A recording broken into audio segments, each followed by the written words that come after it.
Oke, pagi semuanya. Selamat pagi semua. Terima kasih sudah nonton video ini. Jadi, hari ini saya akan menjelaskan kepada kalian tentang pengelolaan persediaan produk. Oke, kemarin kan saya sudah jelaskan tentang pelayanan pelanggan ya. Kalau kalian tidak mengerti atau kalian kayak lupa, Miss kemarin ngomong apa ya? Tinggal diputar ulang aja ya, simple. Semua linknya sudah saya bahas sudah saya taruh di Google Classroom-nya. Oke, jadi saya akan jelaskan tentang persediaan. Oke. Nah, dari bab 6 ini, penerapan produksi ini, dan juga pelayanan usaha, di mana produksi itu pasti akan ada namanya persediaan dong, ya kan? Kalau misalnya produksi terputus-putus, berarti persediaannya besar. Kalau seandainya produksi yang continuous, biasanya lebih kecil, karena lebih mudah diprediksi, oke? Nah, jadi persediaan itu secara kita bahasa buku ya, adalah barang-barang yang disimpan untuk digunakan dan dijual pada masa atau periode yang akan datang. Jadi persediaan ini biasanya dia akan di-keep dulu supaya nanti ke depannya saat dibutuhkan, oh ya udah bisa dipakai gitu. Contoh misalnya, kamu jualan sepatu, oke? Kamu nggak mungkin hanya akan membeli sepatu size 38, oke? Yang kamu pajang tentu 38 lah, yang kaki yang besar kaki universal 38 sampai 39 atau 40. Tapi pasti kamu akan juga menyimpan size 36, size 37, ya kan? Kan belum tentu orang maunya belinya size 38, pasti ada juga yang size 36 dan 37 seperti itu ya. Nah, itu namanya persediaan di mana kamu menyimpan sesuatu untuk yang akan kamu gunakan di masa yang akan datang. Itu namanya persediaan. Oke, jadi persediaan itu biasanya itu bisa dikatakan sebagai bahan bakunya atau bahan mentahnya, kemudian bahan pembantu, pelengkap, ya seperti itu guys. Nah, tapi nih, kalau seandainya kita katakan jenis-jenis persediaan, dia ada banyak macam guys. Ada persediaan bahan mentah atau bahan bakunya. Artinya ya memang betul, itu adalah barang mentahnya yang belum diolah menjadi barang jadi. Biasanya dia itu wujudnya itu benar-benar mentah loh. Contoh misalnya kalau bahan mentahnya kita katakan produksi beras, berarti bahan mentahnya pastinya padi atau gabah, ya kan? Nah, seperti itu. Jadi mereka akan simpan dulu beberapa atau mereka akan langsung olah. Kalau saya bikin kue mochi berarti bahan dasarnya itu beras kan atau tepung beras kan. Nah, bahan mentahnya berarti tepung. Nah, itu yang mereka sediakan ya. Biasanya bertonton kalau misalnya produksinya besar. Nah, jadi barang mentah itu biasa dia akan langsung dapat dari suppliernya, kalau enggak dia bisa ambil dari alam ya, tergantung. Ada contohnya nih, kayak contoh pembuatan seragam bahan bakunya itu kain katun. Nah, berarti bahan utama seragam itu kain katun, berarti dialah barang mentahnya yang menjadi persediaan yang disimpan. Oke. Lalu ada persediaan komponen rakitan, contohnya nih kayak komponen motor. Oke, kita bilang perakitan motor, berarti ada spionnya, ada joknya, ada remnya, dan sebagainya. Oke, seperti itu. Lalu kemudian ada persediaan bahan pembantu atau pelengkap. Nah, contohnya apa sih? Contohnya kayak misalnya nih, kamu bikin kue, kamu butuh whipped cream ya untuk jadi apa?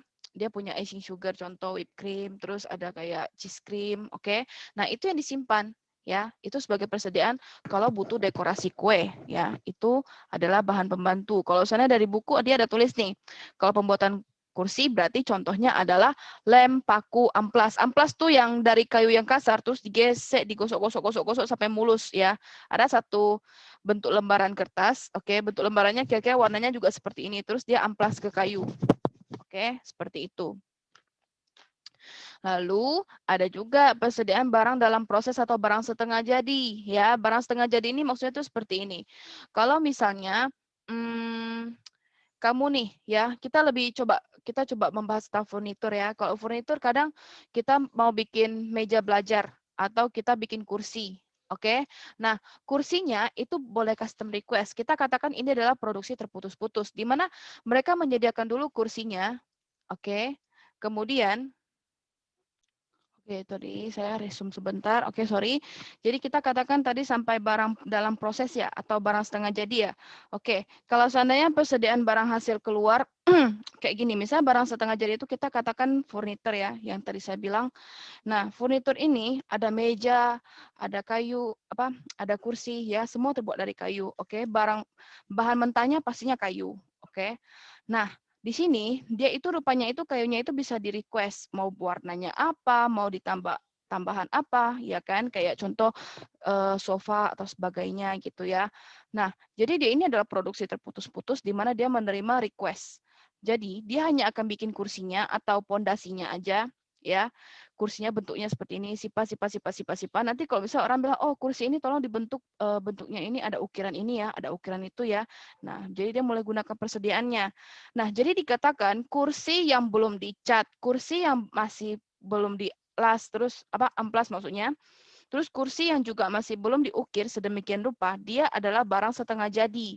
Kita katakan contoh lain seperti kita bilang kue lah. Oke, jadi ada toko kue, ya dia hanya akan bikin adonan kuenya aja sampai kue jadi, kue chiffonnya aja gitu. Tapi dia belum di icing sugar kan, dia belum dicantikin gitu kan, dia belum di whipped cream cantik-cantik gitulah. Nah, jadi dia termasuk barang setengah jadi yang menjadi persediaan supaya saat orang butuh request, saya mau bentuknya kayak gini ya, dia sudah bisa tinggal hias kuenya seperti itu, ya. Itu adalah persediaan dalam barang proses atau setengah jadi. Kemudian ada persediaan barang jadi. Nah, persediaan barang jadi ya seperti biasa. Contoh kamu jual tas, jadi tas itu kan kamu ada pajang, ada juga yang kamu simpan. Jadi kalau misalnya tas yang dipajang diambil, kamu akan keluarkan lagi barang yang masih dalam kemasan baru. Atau yang baju, yang sepatu, di mana kalau ukurannya tidak pas, dicari sampai ukurannya pas. Seperti itu ya persediaan.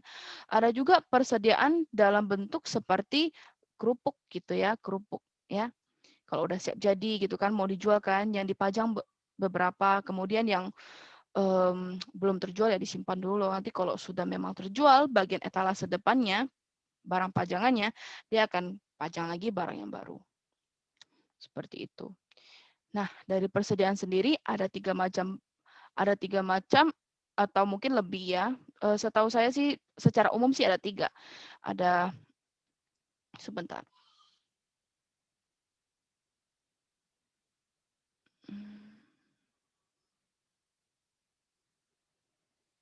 Oh, ada 3 sistem pencatatan atau penilaian persediaan ya, seperti yang tadi saya sudah bilang secara umum yang paling sering dibahas itu ada 3, FIFO, LIFO, dan juga sebentar,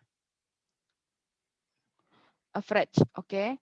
Ini adalah secara penilaian persediaan tadi. Kalau sebenarnya pencatatan itu ada melalui metode perpetual atau metode buku dan juga periodik atau metode fisik. Oke, kalau perpetual metode buku itu biasanya itu pencatatan persediaan di mana kalau memang terjadi kejadian itu masuk atau keluar langsung dicatat di saat itu juga jumlah harganya bagaimana ya.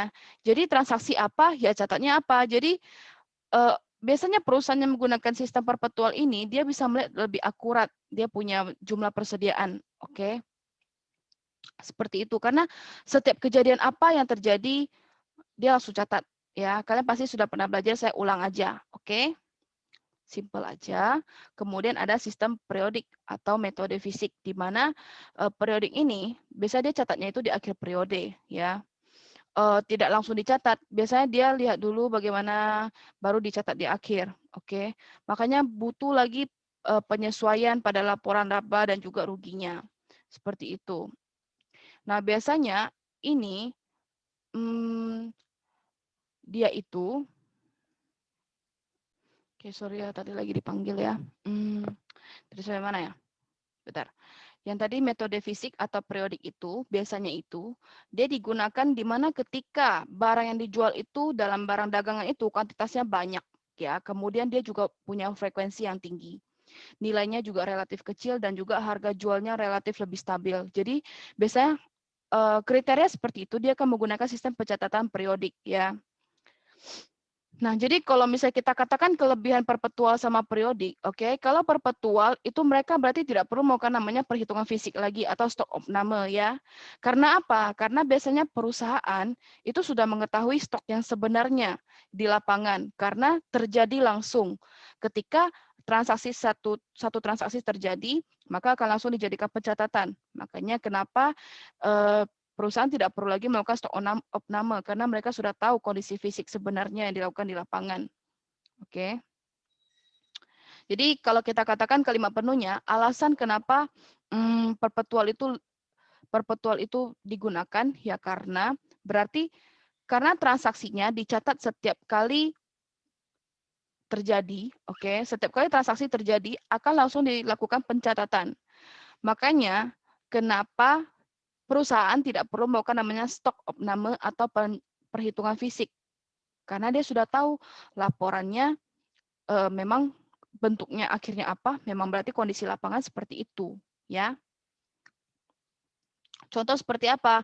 Contoh misalnya perusahaan yang menggunakan metode perpetual itu lebih ke barang-barang yang nilai jualnya itu tinggi. Contohnya apa sih? Contohnya kayak mobil, ya, lemari es, oke. Biasa itu menggunakan sistem perpetual. Kemudian kalau periodik, kelebihannya itu apa? Kelebihan dari periodik itu berarti perusahaan itu bisa mengetahui dia punya besar persediaan dalam gudang itu lebih akurat ya. Tapi hati-hati karena catatnya itu pas akhir ya. Biasanya kadang-kadang bisa terjadi miss kalau saya dalam satu pekerjaan tidak dilakukan pencatatan dengan baik. Kan tidak langsung masuk dalam jurnalnya nih ya, dilakukan di step yang lain. Jadi kalau step yang lain itu salah, sudah pasti nanti pencatatan akhir itu akan tidak begitu akurat. Oke. Nah, juga periodik ini dia memperlambat kinerja dari laporan keuangan karena biasa dia pencatatannya itu dalam waktu interval yang berbeda-beda. Ya, seperti itu. Nah, lalu kita akan bahas ke penilaian persediaan FIFO ya. FIFO itu berarti first in first out. Oke, contohnya kita katakan contohnya itu seperti produksi keripik ya. Keripik bulan April, kita katakan bulan April ada produksi keripik 10 bungkus. Kemudian bulan Mei juga produksi keripik 10 bungkus. Oke. Ketika kamu ingin menjual stok, kamu akan mengutamakan keripik yang kamu bikin di bulan April terlebih dahulu ya daripada bulan Mei. Kenapa? Karena lihat lagi dari tanggal kadaluarsanya. Kamu ingin barang yang lebih cepat kadaluarsa untuk lebih cepat terjual. Oke, itu adalah sistem dari FIFO. Kalau dari last in first out itu biasa dia lebih ke barang seni atau seperti contohnya nih, kamu jualan baju, oke? Kamu meskipun ada beli baju modelnya oke, kita jangan bilang baju deh, kita bilang kaset ya. Kaset itu contoh. Kaset itu seperti LiVo. Kenapa? Karena gini, saat kamu beli kaset banyak, oke, gini. Terus ada movie Tren to Busan, oke, Tren to Busan kamu beli, terus ada film apa ya? Tren to Busan, kemudian ada Conjuring, contoh ya. Kamu ada jual kasetnya, oke. Saat itu lagi hits kamu beli. Nah, orang-orang juga ada beli kaset kamu Tren to Busan sama juga dengan Conjuring, dia ada beli juga.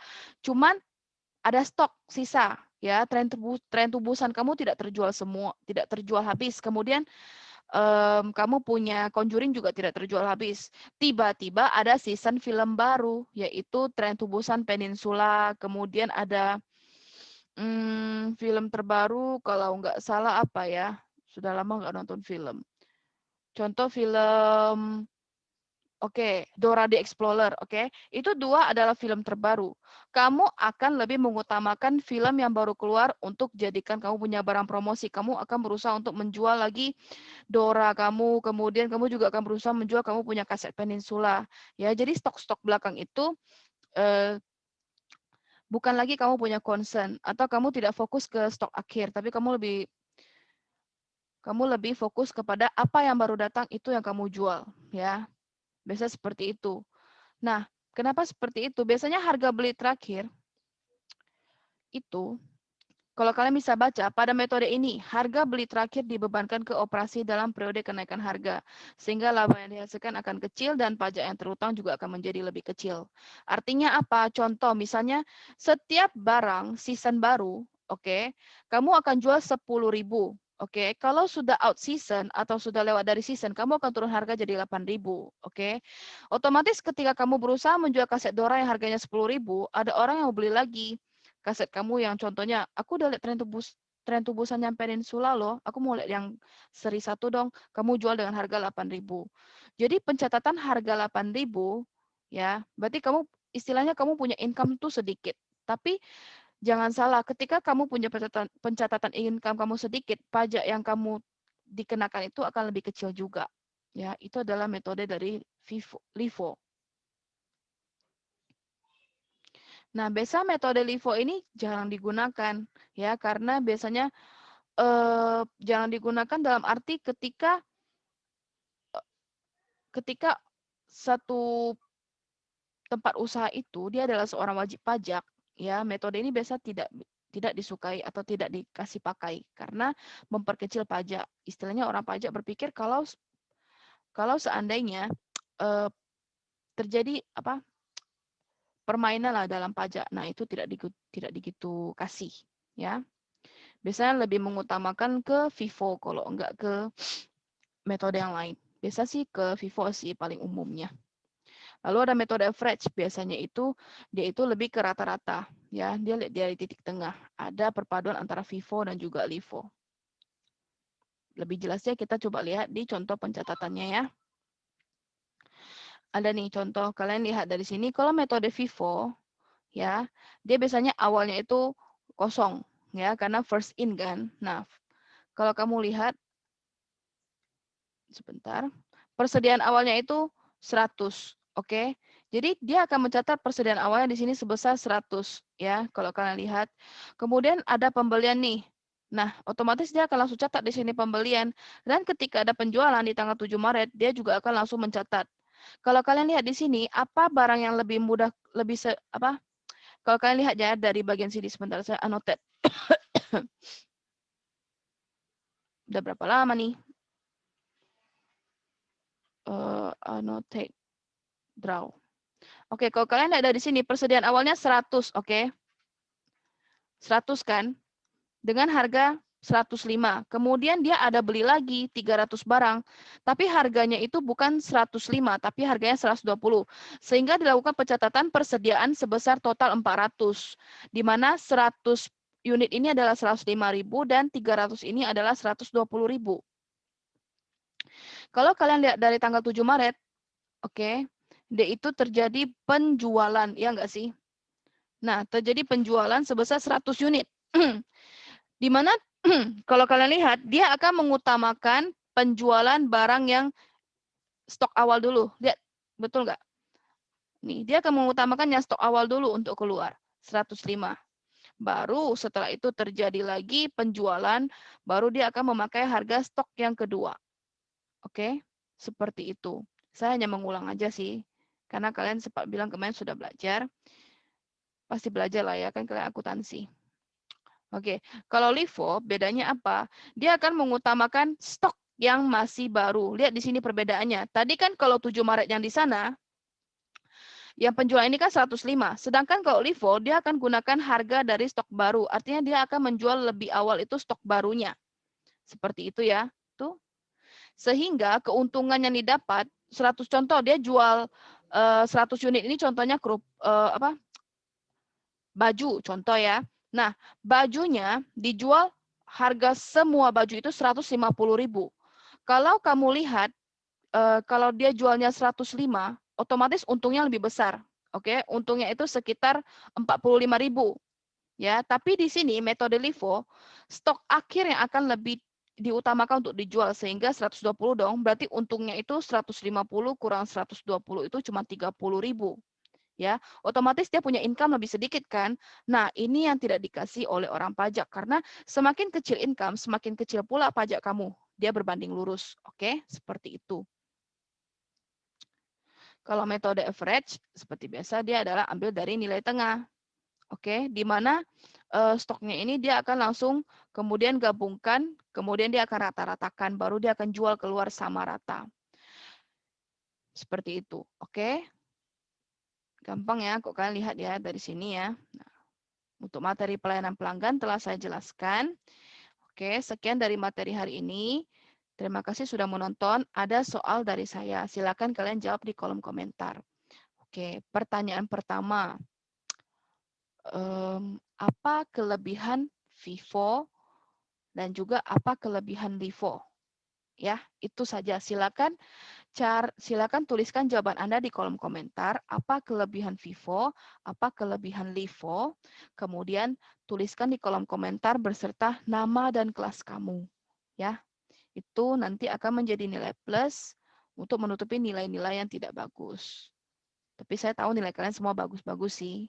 dikerjakan aja, tidak rugi ya. Apalagi kalian sudah pernah belajar terus kalian ulang kembali, ya itu tidak ada salahnya. Oke, terima kasih teman-teman sudah bersedia untuk nonton video ini, sudah menyempatkan waktu, dan juga terima kasih sudah fokus dengan video saya. Sampai jumpa di pertemuan berikutnya. Pertemuan berikutnya kita akan benar-benar bahas ke UAS. Ya, saya akan tanya jawab dengan kalian lewat Zoom. Semoga bisa ya, semoga tidak ada cuaca hujan, semoga tidak ada gangguan sinyal, dan juga semoga tidak ada mati lampu. God bless guys, bye-bye.